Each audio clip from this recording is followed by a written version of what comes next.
नमस्कार दोस्तों, मैं प्रवीण स्वागत करता हूं आप सबका आपके चैनल द फाइनेंस योडा में।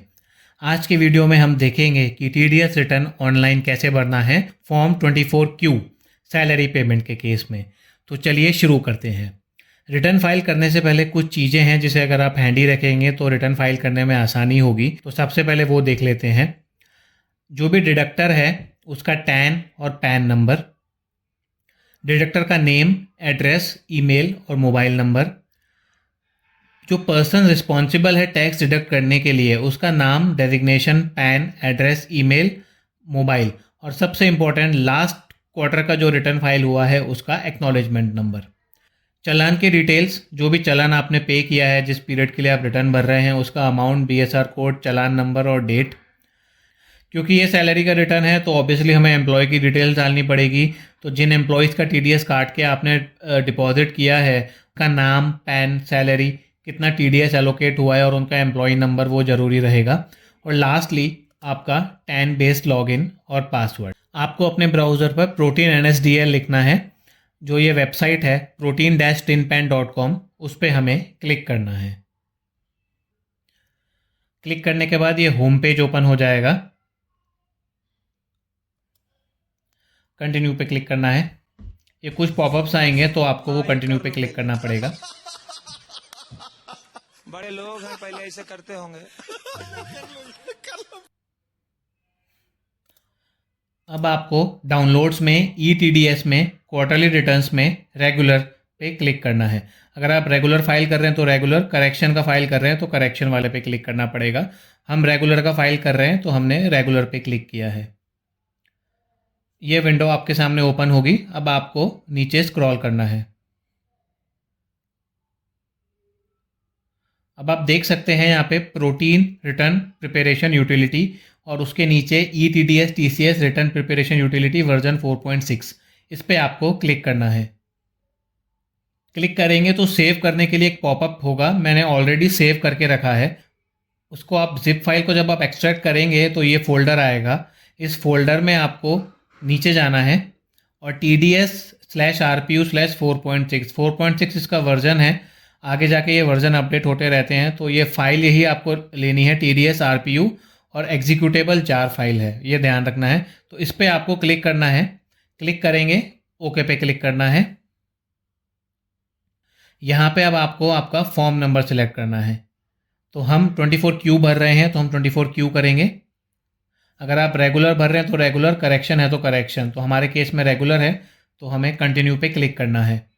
अब ये सबसे पहली विंडो है जहाँ पे हमें फॉर्म भरना पड़ेगा। Basically particulars of statement, deductor और नीचे person responsible for deducting tax. तो सबसे पहले हम अभी शुरू करते हैं पहले पॉइंट पे। फाइनेंशियल ईयर और क्वार्टर आपको सिलेक्ट करना है।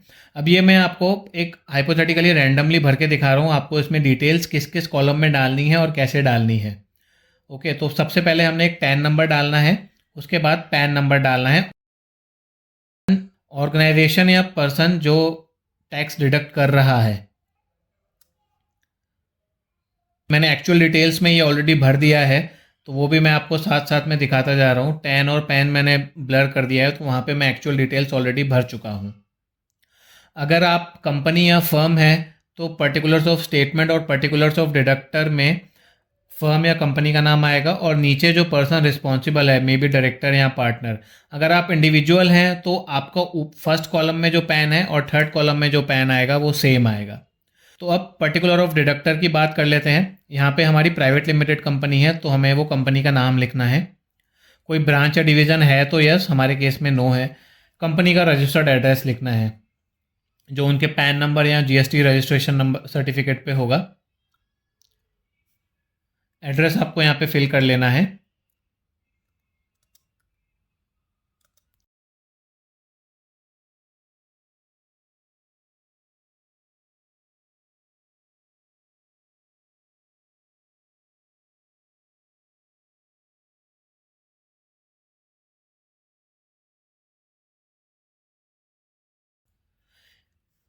ईमेल आपको मेंशन करना है, वो मेंशन करना ज़रूरी है।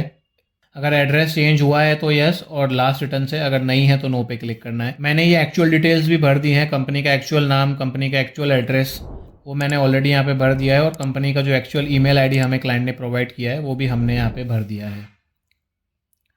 फिर से रिपीट करता हूँ, अगर फर्म या कंपनी है तो 1 और 2 कॉलम में उनकी डिटेल आएगी। थर्ड में एक इंडिविजुअल की डिटेल डालनी है जो टैक्स डिडक्ट करने के लिए रिस्पॉन्सिबल है। अगर आप प्रोप्राइटरशिप में टीडीएस ले रहे हैं तो आप ही का pan number through and through यहाँ पे बार बार रिपीट होगा। अब हम थर्ड कॉलम पे आ गए हैं। यहाँ पे जो बंदा रिस्पॉन्सिबल है टैक्स करने के लिए, तो हमारे केस में कंपनी का डायरेक्टर है, तो उसका हमने यहाँ पे नाम लिखना है, उनका पैन नंबर लिखना है, उनका डेजिग्नेशन ऑब्वियसली डायरेक्टर, और उनका रेसिडेंशियल एड्रेस यहाँ पे हमें लिखना है।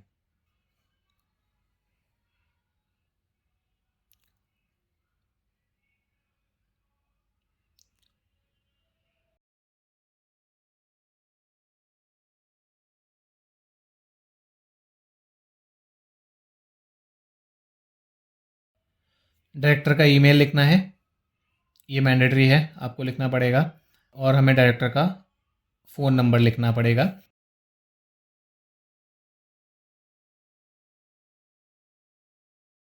लास्ट ईयर का रिटर्न अगर हमने फ़ाइल किया है तो वो यहाँ पे यस करना पड़ेगा। उसका हमें एक्नॉलेजमेंट नंबर भी यहाँ पे देना पड़ेगा। एक्नॉलेजमेंट नंबर आपको कैसे मिलेगा वो मैं आपको बताता हूँ, चलिए देखते हैं।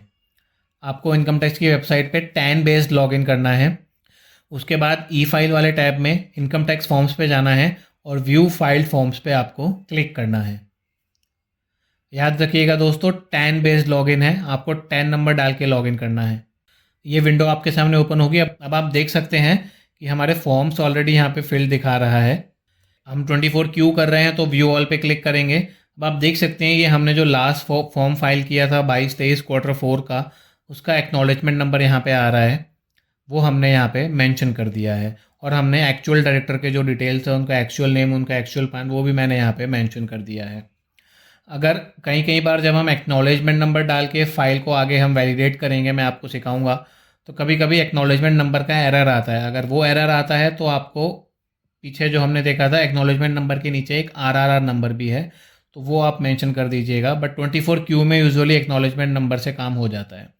अब नेक्स्ट डिटेल है, चालान का टैब है। चालान के टैब में आपने जो एक्चुअल चालान पे किया है, जिसके लिए आप ये TDS रिटर्न भर रहे हैं, उसका डिटेल डालना है। हो सकता है आपका एक चालान हो सकता है आपका एक से ज़्यादा हो, तो जितने चालान हैं आपको उतने रोज़ ऐड करनी है। तो हमारा एक ही चालान है तो हम एक रो ऐड करके ओके पे क्लिक कर देंगे। अब यहाँ पे आपको TDS, सरचार्ज, सेस, इंटरेस्ट, उसका डिटेल भर देना है। ठीक है, जिस तरह से आपने बाइफर्केट किया होगा। थंब रूल जो है अपना वो ऐसा है कि 1 महीने का जो भी TDS कटता है वो आपको नेक्स्ट मंथ की 7th तक डिपॉजिट करना पड़ता है। अगर आप लेट करते हैं तो इंटरेस्ट लगता है। कि आपको यहाँ पे आगे जो चालान आपने पे किया है जिस बैंक से, उसका BSR कोड होगा, वो मेंशन करना है 7 डिजिट का, और 5 डिजिट का एक चालान नंबर होता है, वो भी हम आगे मेंशन करेंगे। जिस डेट पे आपने चालान की पेमेंट की थी वो भी हमें यहाँ पे मेंशन करनी पड़ेगी। ये हम चालान नंबर अपडेट कर देंगे। अब हम आगे बढ़ेंगे। हमारा जो माइनर हेड है वो TDS है, 200 हम लेंगे। मैंने एक्चुअल डिटेल्स भी यहाँ पे भर दी हैं। चलिए अब आगे बढ़ते हैं। अब नेक्स्ट है डिडक्टी की डिटेल्स। हमारे केस में 4 एम्प्लॉय है तो हम 4 रोज़ ऐड करेंगे। जो चालान आपने पीछे डाला है वही चालान यहाँ पे ऑटो पॉपुलेट होगा, एंड उसके अगेंस्ट में ही हमें TDS अपोर्शन करना है, तो ये बात आपको ध्यान रखनी है। तो सबसे पहले हम सेक्शन सेलेक्ट कर लेंगे, 92B सैलरी का है। अब यहाँ पे आपको एम्प्लॉय का नंबर डालना है जो दिया हुआ है, अगर है तो ठीक है, नहीं तो आप इसको ब्लैंक छोड़ सकते हैं। ठीक है, तो यहाँ पे हम कोई भी रैंडमली नंबर, अभी मैं आपको बता रहा हूँ, एक्चुअल नंबर हम डाल देंगे बाद में। एम्प्लॉय का पैन आपको यहाँ पे डालना है, एम्प्लॉय का नेम,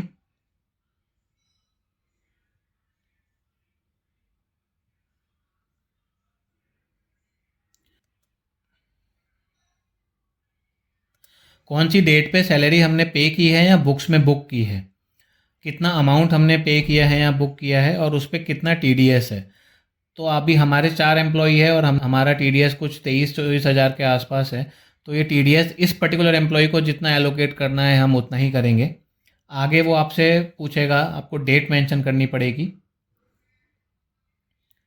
हमने TDS कब डिडक्ट किया। तो हमारे केस में ये सब 30 अप्रैल को ही हुआ था, हमने अप्रैल की सैलरी जो प्रोसेस की थी।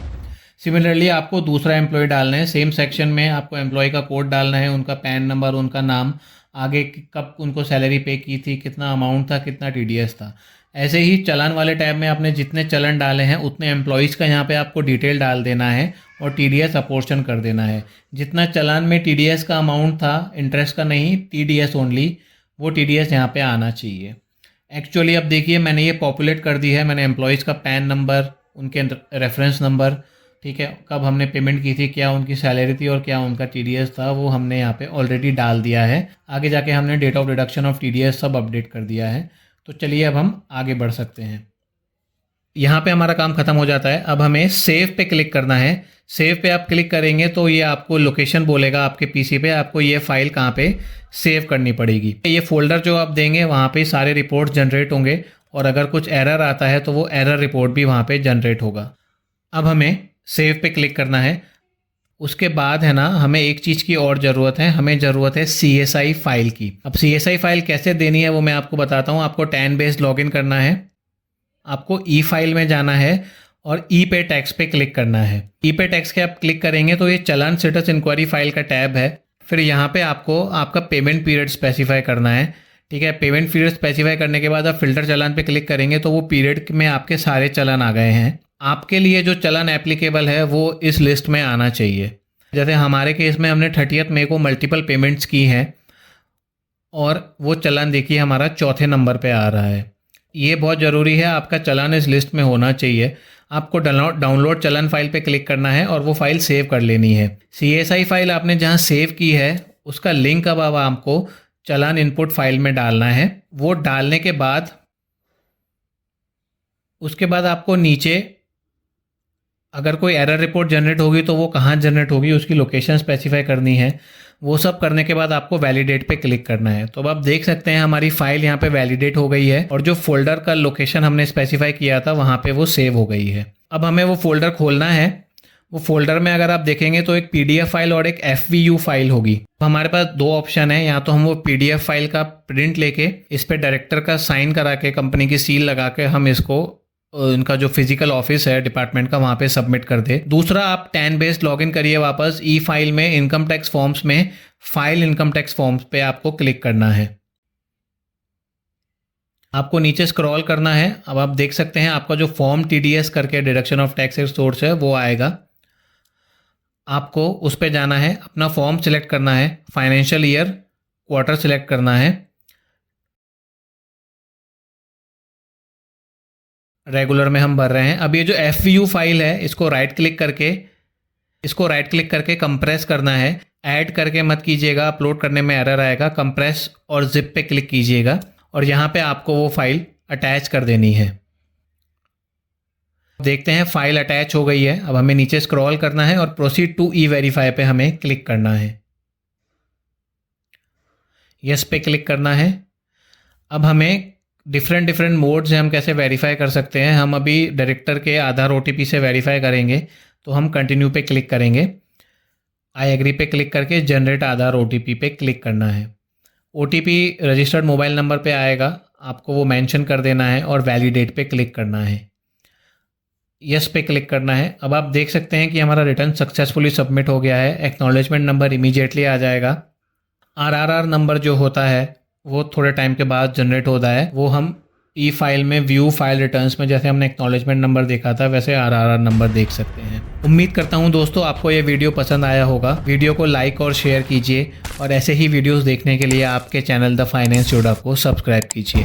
धन्यवाद।